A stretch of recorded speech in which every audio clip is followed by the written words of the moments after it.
Good morning students. Last time हमने hexadecimal numbers के बारे में जाना।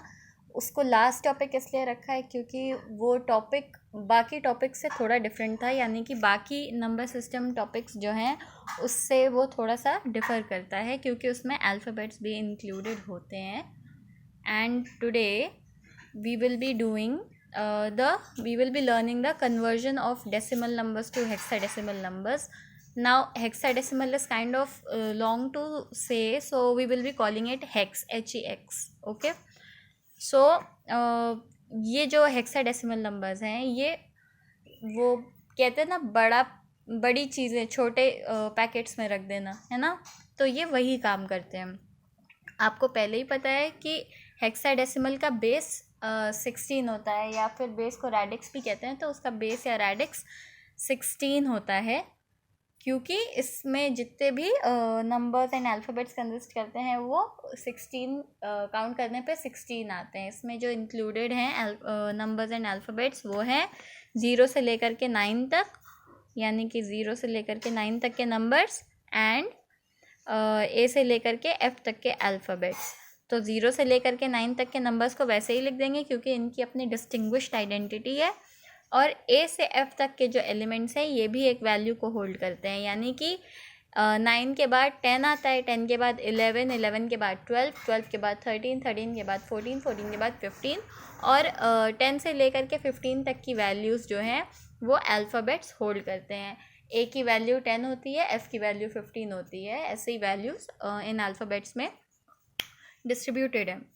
सो आज हम जिस कन्वर्जन के बारे में जानेंगे वो है डेसिमल से लेकर के हेक्साडेसिमल का। ओके, क्योंकि ये 16 इसका बेस है, तो यानी कि इसका कन्वर्जन जो है वो छोटे नंबर्स पे नहीं किया जा सकता, इसके लिए हमें बड़े नंबर्स ही लेने होंगे। छोटे नंबर्स पे हम इसको अप्लाई नहीं कर सकते हैं, ये 2 डिजिट नंबर पे अप्लाई नहीं हो सकता, इसलिए हम स्टार्टिंग नेक्स्ट स्मॉलेस्ट डिजिट से करेंगे, यानी कि हम स्टार्टिंग करेंगे 3 डिजिट नंबर से। ओके, वैसे तो इसमें कन्वर्जन करने में 4 डिजिट्स से कम लगता नहीं है, लेकिन just for explanation purpose let's start it with 3 digit numbers. Okay, so पहला नंबर हम ले लेते हैं 167। ओके, ये मेरा डेसिमल है और मुझको इसकी हेक्साडेसिमल वैल्यू को पता करना है। ठीक है, तो हेक्साडेसिमल वैल्यू में जाने के लिए मुझे फिर से इसका डिवीज़न ही करना होगा। डिवीज़न करने के लिए मुझको इस नंबर से यानी कि 16 से डिवाइड करना पड़ेगा, क्योंकि मुझे इस बेस में खोजना है कि इस 167 की वैल्यू क्या होगी। तो सबसे पहले हम लाइंस ड्रॉ कर लेंगे। ओके, पहली लाइन हमने ड्रॉ कर ली है। ब्रैकेट के अंदर की वैल्यू यहाँ बीच में लिख देंगे, एंड जिस नंबर से हमें डिवाइड करना है वो हम लेफ़्ट साइड यहाँ पे लिख देंगे। ओके, 16। अब 16 को 167 से हमें डिवाइड करके देखना होगा कि रिमाइंडर क्या बचता है और क्वोशंट क्या आता है। ठीक है, तो यहाँ पे 167 एंड यहाँ 16 डिवाइड हो गया। अब सभी को पता है 16 10s आर 160। ओके, और ये मेरा रिमाइंडर आ गया यहाँ पे 7। ठीक, तो आपको पता है सिस्टम ये वाला कि ये जो 10 हमारा क्वोशंट आता है इसको हमें यहाँ पे लिखना होगा, और जो रिमाइंडर बचता है उसको हम ऐसे कॉर्नर में राइट साइड में लिख देते हैं। ठीक है, अब 10 जो है वो 16 से छोटा हो गया है। हम नंबर को तब तक डिवाइड करते हैं जब तक कि हमें ये नहीं पता चल जाता है कि मतलब नंबर जो यहाँ बीच में आना होता है क्वोशंट, वो जब तक इस डिवाइड करने वाले नंबर से छोटा ना हो जाए तब तक हमको उसे डिवाइड करते रहना है। लेकिन अब यहाँ पे आप देख रहे हैं सिंस यहाँ पे जो नंबर आया वो 10 है, और 10 जो है वो 16 से काफ़ी छोटा है, यानी कि हम इसको और ज़्यादा डिवाइड नहीं कर सकते, इसका और ज़्यादा डिवीज़न नहीं हो सकता है, यानी कि हमको अपनी कैलकुलेशन को यहीं पे स्टॉप कर देना होगा। ओके, फर्दर डिवीज़न अब नहीं हो सकता है। और यहाँ पे आंसर लिखने का भी एक स्टाइल आपको बताया था कि हम आंसर नीचे से कैलकुलेट करना शुरू करते हैं, यहाँ से we go this way and then all the way up, ठीक है। और अभी इसको हम एक साथ लिख देंगे, तो 10 अलग लिखेंगे और 7 अलग लिखेंगे। ये हेक्साडेसिमल नंबर की बहुत बड़ी ट्रिक होती है कि यहाँ पे क्वेश्चन को अलग लिखा जाता है और जो रिमाइंडर बचता है उसको अलग से लिखते हैं, ठीक है। अभी ये पूरी तरह से कन्वर्ट नहीं हुआ है। अभी आपको याद होगा कि आई टोल्ड यू 0 से 9 तक के नंबर्स इंक्लूड होते हैं, और अगर नंबर 9 से बड़ा होता है तो उसको अल्फ़ाबेट असाइन किया गया है, ठीक है। अब अल्फ़ाबेट को क्या असाइन किया गया है? A B C D E F, और डिजिट्स क्या हैं? 0 1 2 3 4 5 6 7 8 और 9, ये सारे डिजिट्स। और इन डिजिट्स के बाद ये सारे अल्फ़ाबेट्स। इन अल्फ़ाबेट्स की एक एक वैल्यू है। A की 10 है, B की 11, C की 12, D की 13, E की 14 और फाइनली F की 15 है। अभी आपने देखा यहाँ पे मेरा रिमाइंडर, मेरा क्वेश्चन जो था 10 आया जो मैंने बीच में लिखा, और आंसर अभी पूरी तरह से कन्वर्ट नहीं हुआ है। यानी कि यहाँ 10 की वैल्यू हमने क्या देखी है? 10 रूल्स के अकॉर्डिंग 10 को वैल्यू जो असाइंड है वो है A, तो अल्फ़ाबेट हम यहाँ पे लिख देंगे A, और रिमाइंडर क्योंकि एक डिस्टिंग्विश्ड वैल्यू है 7, ये इसमें इंक्लूडेड है, तो 7 को ऐसे ही उतार देंगे। और ये है मेरा hexadecimal number. Okay, this is my hexadecimal number. ये हमने एग्जाम्पल 1 सॉल्व किया है।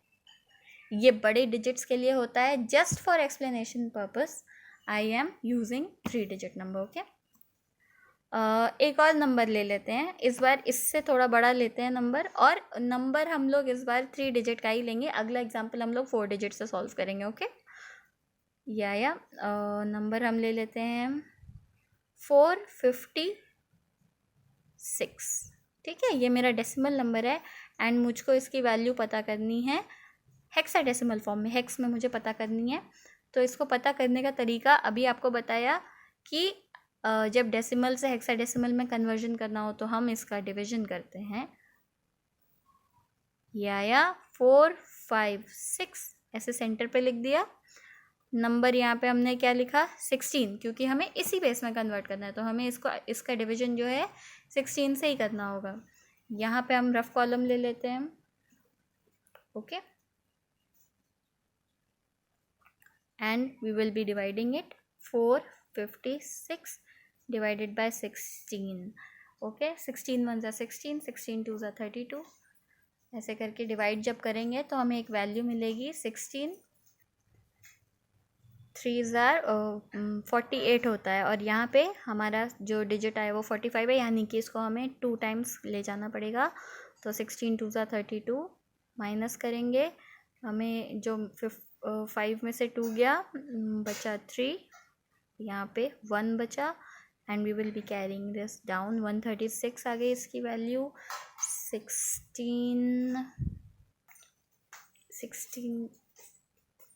8 ज़ार 128 होता है। इसको यहाँ पे सब्ट्रैक्ट कर देंगे। 16 माइनस 8 इज़ 8, और ये गया, तो मेरा रिमाइंडर यहाँ पे बचा है 8।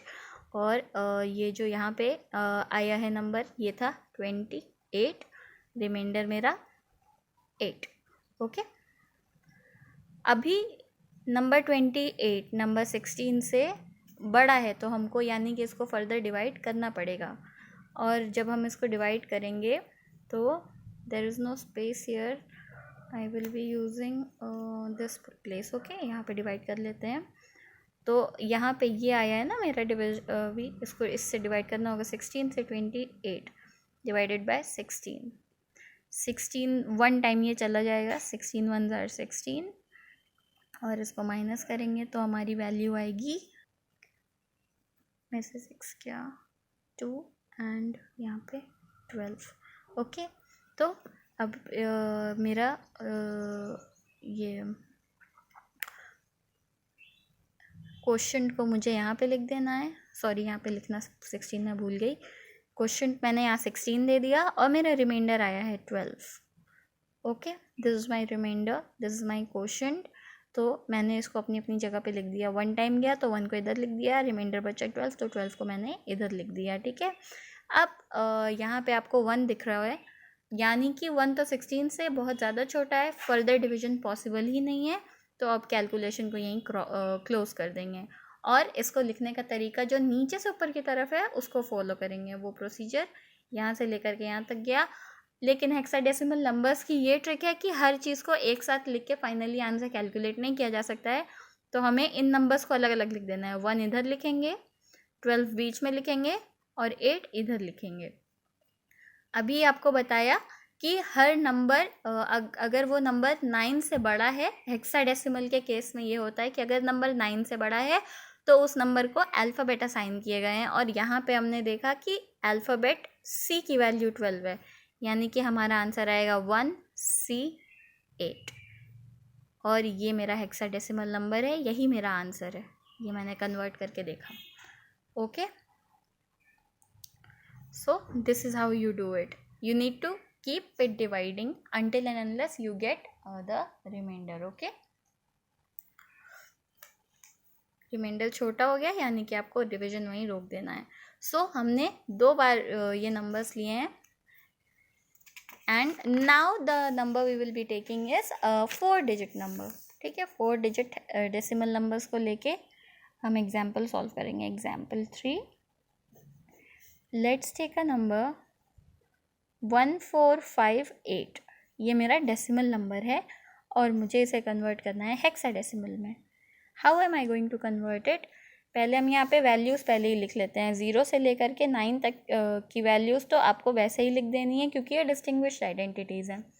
एंड अगर नंबर 10 से बड़ा आता है तो उसके लिए एक अल्फ़ाबेट असाइन है, तो 9 के बाद की वैल्यू होती है 10, 11, 12, 13, 14 एंड फाइनली 15। यहाँ पे A, B, C, D, E, F। Students, यहाँ पे बहुत ज़रूरी है इस चीज़ को दिमाग में रखना कि 9 के बाद नंबर 10 आता है और A जो अल्फ़ाबेट है वो हमने 10 को असाइन किया है। इसमें बिल्कुल भी कंफ्यूज मत होइएगा, कई लोग कंफ्यूज हो जाते हैं, लेकिन इस चीज़ को बहुत ध्यान से पढ़िएगा क्योंकि 9 के बाद जो नंबर आता है 10, और 9 के बाद ही A अल्फ़ाबेट असाइन किया गया है। क्यों? क्योंकि वहाँ से 2 डिजिट नंबर्स शुरू हो जाते हैं। 10 से 15 तक के ही नंबर्स इंक्लूडेड हैं इसमें और इन्हीं को वैल्यू दी गई है। So kindly do not gate confused. इस चीज़ को एकदम दिमाग में बिठा लीजिए कि A की वैल्यू 10 होती है। ओके, सो अब इधर से इधर जाना है तो यानी कि हमको सहारा लेना पड़ेगा डिवीजन का। डिवीजन का सहारा लेंगे। 1458 को हम सेंटर पे लिख देंगे और इसका डिवीजन करेंगे 16 से। एक रफ कॉलम पहले ही यहाँ पे खींच लेते हैं, यहाँ पे रफ डाल लेते हैं, लिख देते हैं ROUGH, and we will divide 1458 by 16। Okay, now 16 9s are 144, minus करने पे हमें वैल्यू मिलेगी 1 और इसको नीचे उतारेंगे 8 को तो 18 आ गया। अभी भी ये बड़ा है तो यहाँ पे 1 टाइम जाएगा और 16 हो जाएगा, मेरा रिमाइंडर आया 2। अब ये 91 जो मेरा क्वेश्चन है ये मुझे सेंटर पे लिख देना है और ये रिमाइंडर मैं ऐसे कॉर्नर पे लिख दूँगी, ठीक है। और ये 16 मैंने फिर से डिवाइड करना पड़ेगा क्योंकि 91 16 से अभी भी बड़ा है, तो we have to keep it dividing until and unless जो नंबर बीच में हम लिख रहे हैं यानी कि क्वेश्चन को 16 से छोटा ना हो जाए। 91 divided by 16, it goes as 16 5s are 80 and 16 6 96, तो ये 5 टाइम्स जाएगा। यहाँ पे लिख देते हैं। ओके, यहाँ 80 लिखा एंड सब्ट्रैक्ट करने पे यहाँ पे 1 आएगा, इधर भी 1 आएगा। अभी 11 बचा है हमारा क्वेश्चन यानी कि रिमाइंडर, तो यानी कि अब 16 से छोटा हो गया, अब डिवीजन नहीं हो सकता और इसीलिए ये वाला जो क्वेश्चन है इसको सेंटर पे लिख देंगे और ये 11 जो है हमारा ये ऐसे कॉर्नर पे चला जाएगा, ठीक है। अब तो सेंटर पे जो नंबर आया है हमारा, क्वेश्चन जो हमने बीच में लिखा है, ये 16 से छोटा हो गया है, यानी कि फर्दर डिविजन करना पॉसिबल नहीं है। इस वजह से हमको अपनी कैलकुलेशन को इधर ही स्टॉप कर देना होगा। Okay, now that we have stopped a calculation here, तो टाइम आ गया है आंसर को कैलकुलेट करने का। आंसर आपको पता है कि नीचे से ऊपर की तरफ में जाके कैलकुलेट करना है, इस दिशा में आंसर लिखना है सीढ़ी चढ़ते हुए। ओके, और हेक्साडेसिमल नंबर्स के आंसर्स लिखने की ये ट्रिक होती है कि आपको पहले आंसर्स अलग अलग लिखने हैं। 5 अलग लिखा, 11 अलग लिखा और 2 अलग लिखा। अब 5 और 2 की वैल्यूज़ डिस्टिंग्विश्ड वैल्यूज़ में आती हैं, वो 0 से 9 तक में इंक्लूडेड है, इस वजह से इसको तो ऐसे ही उतारेंगे। लेकिन 11 की वैल्यू हमने असाइन की हुई है, यानी कि हेक्साडेसिमल नंबर्स के रूल्स में 11 को जो वैल्यू दी गई है वो है अल्फ़ाबेट कैपिटल B। ठीक है, तो यानी कि हमारा आंसर अभी पूरी तरह से कन्वर्ट नहीं हुआ था, हमारा आंसर है 5B2। ये मेरा आंसर है। Okay, let's take one more example of 4 digit numbers, 3355। Okay, ये मेरा decimal number and I have to convert it in hexadecimal number. So अब इधर से इधर जाना है तो हमें क्या करना होगा, डिवीजन। बीच में हमने क्या लिखा, 3355 डिवाइडेड बाय 16,